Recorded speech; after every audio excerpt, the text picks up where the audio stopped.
Welcome to the Main Event Show podcast. I am your host, Mr. Main Event Sean B. And today, I have a very special co-host with me, Mr. Alex Newton, my brother from the Wolfpack. Woo! Glad to be here, man. Yes, I'm glad to have you here too, because today is a very important day in the wrestling world. Today, there was 8 superstars fired today from the WWE. And let's get into that. Let's name some of the big ones out there. We have Damien Sandow. We got Alex Riley. We got Cameron. We got King Barrett. We got Hornswoggle and El Torito. And Zeb Coulter. What do you think about the Damien Sandow one? That one intrigued me. That kind of, ticked me off because he's so popular with the fans. But for some reason, they weren't using him at all on TV. He'll be there for like a minute and then lose. And then he was more over than the World Heavyweight Champion Roman Reigns. So there's got to be something wrong with that. Yeah, I do agree with that. I think that Sandow should have had more of a push. He was well liked back when he was getting out of Miz's shadow. And I think that what killed him was the whole the Hulk Hogan kind of thing with Curtis Axel. Yeah. Well, that wasn't really his fault. It was Hulk Hogan's fault, which is another podcast time.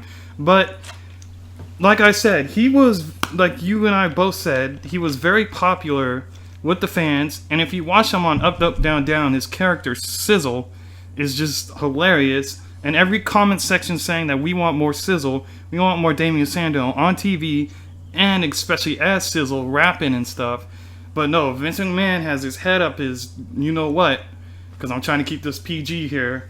So, why fire him? I think it was just because they weren't pushing him too hard. I think that they felt that he wasn't WWE World Heavyweight Championship material. Well, there's a lot of people like that they still keep, like, you still have Ava Marie, who has no lick of talent. Mm-hmm. And I can understand some of the other ones, like El Torito and Hornswoggle, because they're like 4 nothing. Yeah, and Zeb Coulter, he just stopped being relevant with WWE. So he was a legendary manager. He was a good wrestler back in the days, so he'll be fine. We have King Barrett, who said, well, I do want to say this. The way WWE released it and the way most people know is King Barrett his contract was up. He didn't re-sign. But the way WWE put it was he was fired. What do you think about that? Yeah, well, I think, that they should have gone about it way better and kept it like separate from all the other firings. Because it did make it seem like a firing when he put out a statement saying that he left on his own accord and that, he didn't want to resign and he's taking a break from wrestling. So, let's clump these people up. How many do you think will show up in, like, TNA or Ring of Honor in about 3, 4, 5 months? I think about 2 or 3 of them. I don't see very many of them. I see El Torito probably going to Lucha Underground. I can see Damien Sandow and King Barrett winding up somewhere else.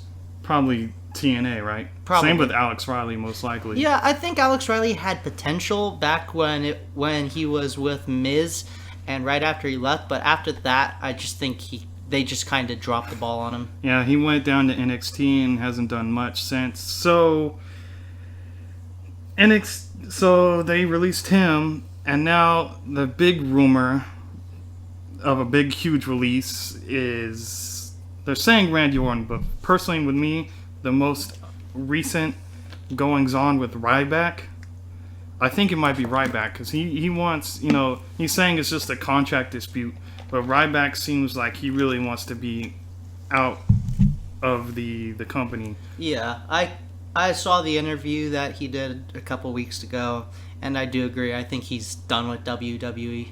I mean, if you look at a lot of these people that they're pushing, they're people who were pushed in other companies, but they're not you don't really see them. Yeah, well, fitting. unless your name is Roman Reigns. Yeah, Roman Reigns. That one's just a complicated story. Yeah, everybody knows nobody likes Roman Reigns. It's Vince McMahon is like, in love with Roman Reigns, and I can't take it past the PG level to say what I really want to say. Yeah. But that brings us to our next. Well, I do want to talk about that quickly. The reason he's getting pushed so hard, we all know it. It's because he's related to The Rock, the Usos, and all the relatives. Yes, I agree with that. His family heritage, which doesn't always work out for other wrestlers, is working out perfectly for him. Plus, he has the look. I admit that, but his mic skills are just dull. Yeah, every time he starts talking, I fast forward through that part. Yeah, I said multiple times, put him with Paul Heyman. Turn him fully heel. Put him with Paul Heyman. He'll get over. He'll get as over as Brock Lesnar because he's a beast. He's a beast in the ring. He does need some work still, but he's to me he's just carrying the title till Seth Rollins comes back. Yeah. Which brings us to our next segment: AJ Styles versus Roman Reigns. AJ Styles is known all over the world. Got his start in TNA. We all know that for 10 plus years. Left TNA, went to New Japan, won titles all over New Japan Pro Wrestling. Now is in WWE as of January 2016 in the Royal Rumble, and straight up to the main roster, to the WWE title picture. He had his first WWE title match at Payback. Unsuccessful effort. But now he has an Extreme Rules match coming up at Extreme Rules against Roman Reigns for the title again. And we will see if the Bullet Club, Luke and Anderson, will interfere again. I think they will. I think, even though as much as it pains me to say it, I think Roman will win because of the fact that Extreme Rules, as much as AJ is a good wrestler compared to Roman's got more physical strength and he's got a much bigger tolerance for taking punishment. And you also have to factor in, Roman's not alone. He still has the Usos as well. He's also got Dean Ambrose. Dean Ambrose too. But yeah, because Dean Ambrose hasn't been doing much since other than feuding with Chris Jericho. So there's also that possibility that Seth Rollins can come back and help Roman too, setting up the Shield versus the Bullet Club that has been rumored.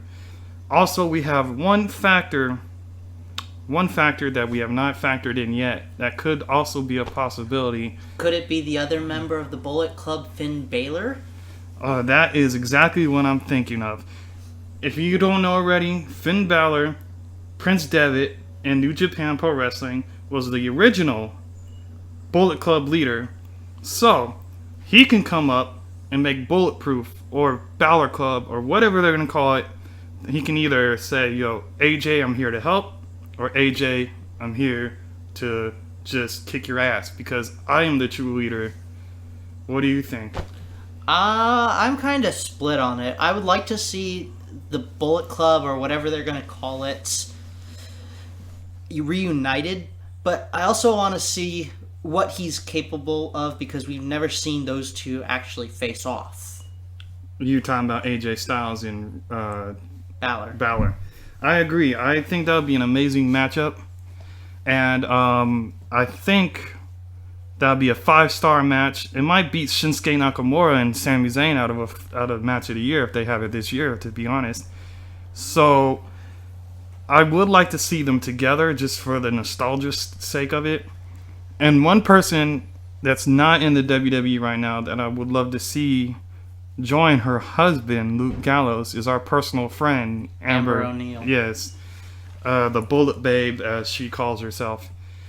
But we'll have to see when the time comes that Roman, AJ, whatever the outcome is.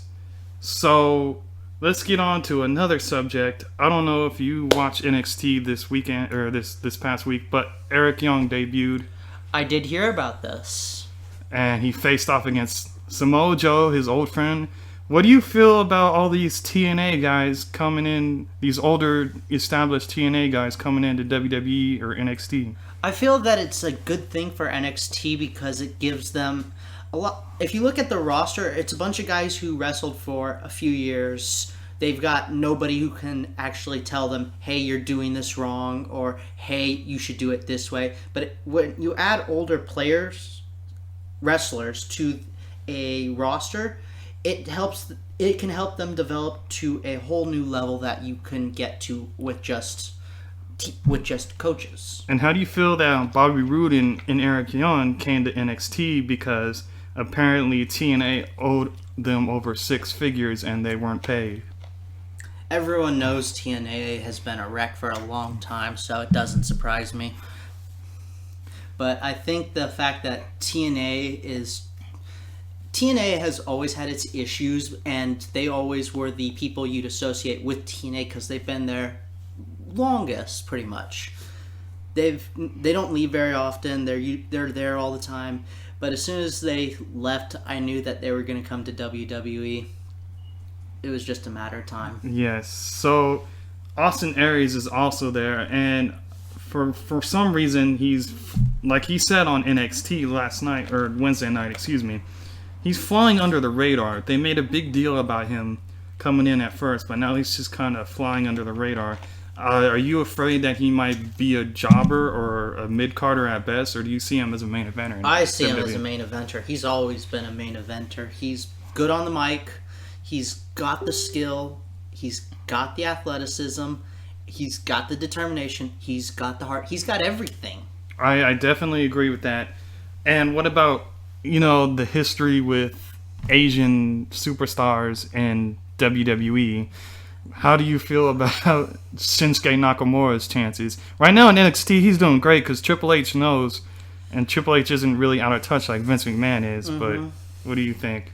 I think he's going to have the toughest time because I've only watched a few of his matches, but he looks good, but his mic skills are just subpar, and it's just makes me think more of Roman Reigns on the mic every time. Well, it is also the factor of the language barrier. I do agree with that, but there was a lot of Japanese wrestlers that have come into WWE. They start to turn great, and then they just plummet. Well, let's just hope that he doesn't turn out like another number one announcer, Funaki. Or who was the other guy in ECW, the Japanese wrestler? I don't know. That's going to be at another podcast because I can't think of it off the top of my head. But, so we talked about Shinsuke Nakamura. We talked about the firings. Let's talk about the firings again. One person that has been rumored to run his mouth a bit and say this and that, but it never really fallen through, is Dolph Ziggler. So do you think this could be true? That it could be Dolph Ziggler this time too? I do know his contract comes up at the end of the summer, so there is a distinct possibility he could leave because he does deserve a push. I will say this. He is a good wrestler. He definitely knows what needs to be said, and the fans love him. But the problem is he doesn't have the look that Vince actually likes, which is the big, strong person who's a former bodybuilder or somebody who's got a great gimmick. He doesn't have that. Okay, so one last thing, and we're going to wrap it up. Final thoughts, the state of WWE, the state of WWE right now, and when do you think Seth Rollins will come back, and just all that bunched together? I think you meant the state of NXT. You said the state of WWE. Well, no, I meant WWE also. Oh. Well, the state of WWE right now, it still needs work. It's like you're trying to rebuild a bridge to where you want to go. There's still a lot of work in it, but they're slowly getting there. I think there's still a lot that they need to fix up, like their perception of who should be WWE World Heavyweight Champion. But I think, like I said, they're on the right path. They just have to fix it up. I think Seth Rollins is going to be back pretty soon because you could tell just from his tweets about him going to his personal wrestling company, I think it is, or wrestling dojo or whatever he wants to call it. He's been tweeting out how he wants to get back into a WWE ring soon, and I think he's going to try and push for it. I totally I totally agree. And that's going to wrap up our show today. Once again, I am your host, Mr. Main Event Sean B. This has been the Main Event Show podcast. I would like to thank my guest, my co-host. He'll be back.